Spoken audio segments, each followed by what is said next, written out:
আমি ঝিনেদা বলছি, এটা আসলে আপনাদের আঞ্চলিক ভাষার কারণে, কারণ আসলে ঝিনাইদা এসেও মিঠু ভাইয়ের জন্য একটা সুন্দর একটা ইভেন্ট, সুন্দর একটা আয়োজন।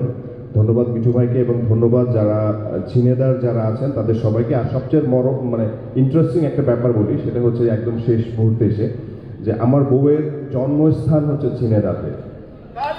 হ্যাঁ, না না জামাই না, আমার মানে শ্বশুরবাড়ি দিনাজপুর, বাট জন্ম হচ্ছে ঝিনেদাতে।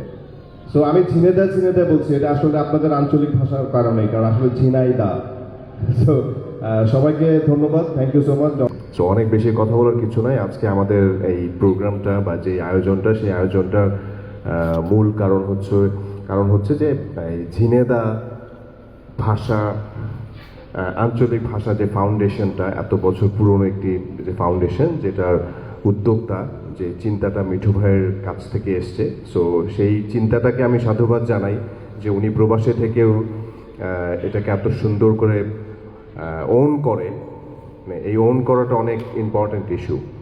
সো আমি এবার মিঠু ভাইয়ের একজন কাছের মানুষের সাথে কথা বলছিলাম যে একটা মানুষের সাথে আসলে পরিচয় হওয়ার জন্য অনেক বছর বা অনেক দিনের পরিচয় থাকতে হয় না, হ্যাঁ, একটা একদিন বা 2 দিনের পরিচয় অনেক ভালো সম্পর্ক হয়ে যায়। ঠিক তেমনি মিঠু ভাইয়ের সাথে আমার দেখা হয়েছিল নিউ ইয়র্কে, আর এই অনেক দিন মানে এর মাঝখানে নিউ ইয়র্কে দেখা হয়েছিল, আর আজকে দেখা। বাট ওই যে বললাম যে অল্প সময়ের মধ্যেও যে সম্পর্কটা তৈরি হয়ে যায়, সেটাই একটা রিজন, এবং সেই কারণে আজকে এখানে এসেছি। সো মিঠু ভাইয়ের জন্য একটা করতালি চাই, যেটি মূল কারণ।